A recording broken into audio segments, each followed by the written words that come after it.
Hi hello welcome to our channel. ఆంధ్రప్రదేశ్లో లేదా తెలంగాణలో పెట్రోల్ కొరత అసలు ఎందుకు వచ్చింది? దీన్ని పట్టుకుని వైఎస్ఆర్సీపీ చేస్తున్నటువంటి రాద్ధాంతం ఎంతవరకు కరెక్ట్? ఎందుకంటే ఒక్క ఆంధ్రప్రదేశ్లోనే కాదు కదా, తెలంగాణలో కూడా ఈ ఇష్యూ వచ్చినటువంటి పరిస్థితి కనిపించింది. అసలు నిజంగానే ఒక్క రెండు తెలుగు రాష్ట్రాల్లో మాత్రమే ఎందుకు వచ్చింది, మిగతా రాష్ట్రాల్లో ఎక్కడ ఎందుకు లేదనేది కూడా ఈ గొర్రె బ్యాచ్ అర్థం చేసుకోవాలి. పేటీఎం బ్యాచ్కి ముందు తెలియాలి. దేని గురించి మనం మాట్లాడాలి, దేని గురించి మనం ట్రోల్ చేయాలి, దేని గురించి మనం హైలైట్ చేయాలి అనే దాని మీద కాస్త అయినా సరే అవగాహన ఉంటే ఇలాంటి పిచ్చ ట్వీట్లు అయితే చేయరేమో అనిపించింది. ఆంధ్రప్రదేశ్లో అంటే ఇప్పుడు ఆంధ్రప్రదేశ్లో పెట్రోల్ బంకుల దగ్గర క్యూ కడుతున్నటువంటి జనాలను చూసి వైఎస్ఆర్సీపీ ఒక రేంజ్లో ట్వీట్లు చేస్తున్నటువంటి పరిస్థితి. మా జగనన్న ఉంటే ఏ రేంజ్లో చూసుకునేవాడో తెలుసా, మా జగనన్న కరోనా టైంలో చాలా అద్భుతంగా చూశాడు, అది ఇది అని చెప్పి చాలా గొప్పగా మాట్లాడేస్తున్నటువంటి పరిస్థితి కనిపిస్తుంది. మరి ఇప్పుడు ఆంధ్రప్రదేశ్లో గురించి పక్కన పెడితే మరి తెలంగాణలో కూడా ఇదే ఇష్యూ జరుగుతుంది కదా, మరి ఎందుకని అక్కడ మాత్రమే హైలైట్ చేస్తున్నారు? చెప్పాలంటే ఆంధ్రప్రదేశ్ కన్నా ముందే హైదరాబాద్, తెలంగాణలో కూడా ఈ ఇష్యూ ముందుకు వచ్చినటువంటి పరిస్థితి కనిపించింది. మరి ఆంధ్రప్రదేశ్ దాన్ని మాత్రమే ఎక్కువగా హైలైట్ చేస్తున్నారు. మరి తెలంగాణలో కూడా ప్రతిపక్ష పాత్రలో 2-3 పార్టీలు ఉన్నాయి. మరి ఆ పార్టీలు చేస్తున్నాయా అంటే లేదు.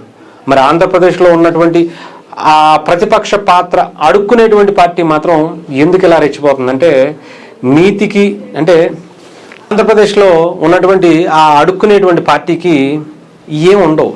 ఎంతసేపు కోడిగుడ్డు మీద ఏకల పీకుదామా అనేటువంటి బ్యాచే తప్ప ఉపయోగం లేని బ్యాచ్ అనుకోవాలి. అందుకనే వాళ్ళు ఎప్పుడు ఏది దొరికితే దాని మీద పీకేస్తూ ఉంటారు. ఇక్కడ తెలంగాణలో కాస్తో కోస్తో కొంత హుందాగా నడిచేటువంటి రాజకీయ పార్టీలు ఉన్నాయి.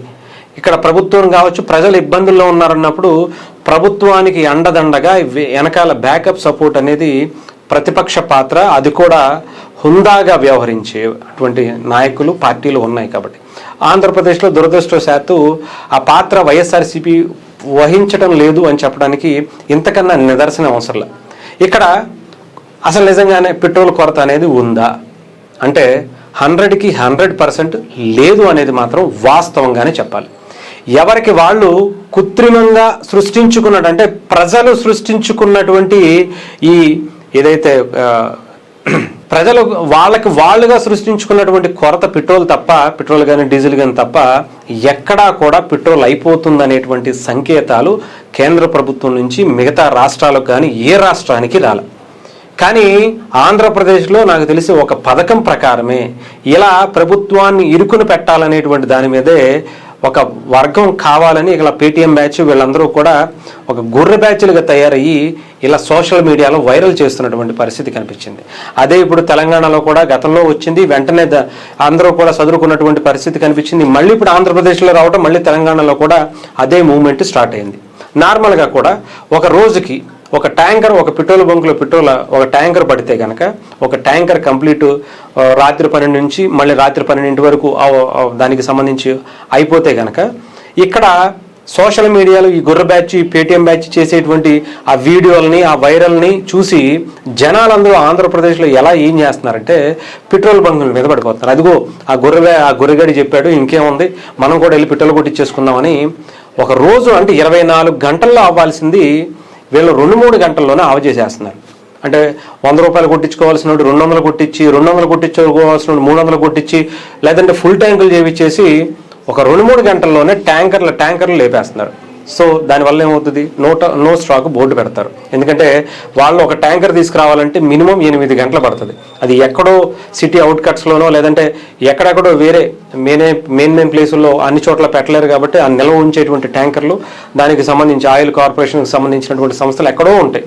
అక్కడికి వెళ్ళి క్యూ లైన్లు అంటే అన్ని జిల్లాలకి సంబంధించినటువంటి పెట్రోల్ బంకులకి పంపించాలంటే ఎన్ని వందల ఈ లారీలు అంటే ట్యాంకర్లు ఉంటాయో మీరు ప్రత్యేకించి చెప్పాల్సిన అవసరం లేదు. సో అవన్నీ పంపించాలి, అవన్నిటికీ సీరియల్ నెంబర్ రావాలంటే చాలా టైం పడుతుంది. ఇలా 2 గంటల్లోనే కంప్లీట్ చేసి రేపు పొద్దున్న రావాల్సిన ట్యాంక్ని ఇప్పుడే పంపించామంటే వాళ్ళు పంపించలేరు. సో అందుకనే ఇలా ఒక బంకు దగ్గర అయిపోతే ఇంకొక బంకు మీద దండయాత్ర చేయటం, అక్కడ కూడా ఆవ చేయటం, అక్కడ నుంచి ఇంకొకటి నుంచి ఇంకోటి మొత్తం ఖాళీ చేపించేసి పెట్రోల్ కొరతని మనంగా సృష్టించుకున్నటువంటి పరిస్థితి కనిపించింది. ఇవి నిజంగా చెప్పాలంటే ఒక హుందాగల రాజకీయ ప్రత్యర్థులుగా ఉన్నటువంటి ప్రతిపక్ష పాత్ర కావాలనుకునేటువంటి పార్టీలు చేయాల్సింది ఏంటంటే అలాంటి కొరత ఏమీ లేదు. కరోనా టైంలో కూడా ప్రధానమంత్రి నరేంద్ర మోదీ గారు దాదాపు ఒక వారం 10 రోజుల నుంచే మనకి హెచ్చరికలు జారీ చేసుకుంటూ వచ్చి లాక్డౌన్కి సంబంధించినటువంటి ఆ మూమెంట్కి ముందే హెచ్చరికలు చేసుకుంటూ వచ్చారు. అలాంటివే ఇప్పుడు కూడా మన భారతదేశం నుంచి ఎప్పటి నుంచో చెప్తా ఉంది, గ్యాస్కి సంబంధించి కొరత వచ్చినప్పటి నుంచి కూడా ప్రస్తుతానికి ఎటువంటి ఇబ్బంది లేదు. మనకి దాదాపు ఒక 15-20 రోజుల నుంచి లేదా ఒక నెల రోజుల పాటు అంటే 30 రోజుల పాటు మన భారతదేశంలో 150 కోట్ల మంది వాడుకోదగినటువంటి నిల్వలు ఉన్నాయి, ఎవరు భయపడాల్సిన అవసరం లేదు అని చెప్తుంది. ఒకవేళ నిజంగానే అయిపోతే కనుక వాళ్ళ దగ్గర ఏదైతే ఆ నిల్వలు తగ్గుతుంటే కనుక ముందే హెచ్చరిక జారీ చేస్తారు. ఎలాగంటే పెట్రోల్ బంకుల్లో 1 లీటర్ మాత్రమే కొట్టండి అని జీవో గవర్నమెంట్లు జారీ చేసేటువంటి పరిస్థితులు వస్తాయి. ఇంకా అలాంటి పరిస్థితులు రాలేదు కాబట్టి మన భారతదేశం మిగతా దేశాలతో ఉండేటువంటి సన్నిహిత సంబంధాలతో చాలా చక్కగా చాకచక్యంగా మనకు కావలసినటువంటి వనరులను తెచ్చుకుంటాం. ఇక్కడ పక్కన ఉన్నటువంటి పాకిస్తాన్ పరిస్థితి చూస్తే ప్రత్యేకించి మనం చెప్పాల్సిన అవసరం లేదు. లీటర్ పెట్రోల్ ధర మొన్నటి వరకు కొన్ని దేశాలు కొంతమంది సంకలు గుద్దేసుకున్నారు. అక్కడ 20 రూపాయలకి 30 రూపాయలకి ఉంది, మన దగ్గర 100 రూపాయలు ఉందని. కానీ ఇప్పుడు అక్కడ లీటర్ పెట్రోల్ 500 నుంచి 1000 రూపాయలు పలికే పరిస్థితి అక్కడ కనిపిస్తుంది. బట్ మన భారతదేశంలో ఇంత సంక్షోభం ప్రపంచం అంతా అనుభవిస్తున్నా కూడా చాలా హుందాగా 1 రూపాయి కూడా పెట్రోల్ పెంచకుండా తగ్గించేటువంటి ట్యాక్సుల రూపంలో తగ్గించినటువంటి పరిస్థితి కనిపించింది.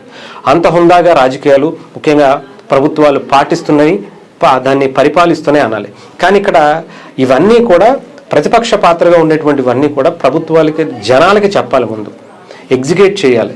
కానీ ఇక్కడ ఉండేటువంటి ఆంధ్రప్రదేశ్లో దరిద్రమైనటువంటి ప్రతిపక్ష పాత్ర కావాలి అని అనుకుంటున్నటువంటి పాత్ర ఉంది కాబట్టి వాళ్ళలాగా కృత్రిమంగా కొరత సృష్టించేటువంటి కుట్ర వీళ్ళ ద్వారా చేస్తున్నటువంటి పరిస్థితి అయితే నాకైతే అనిపించింది.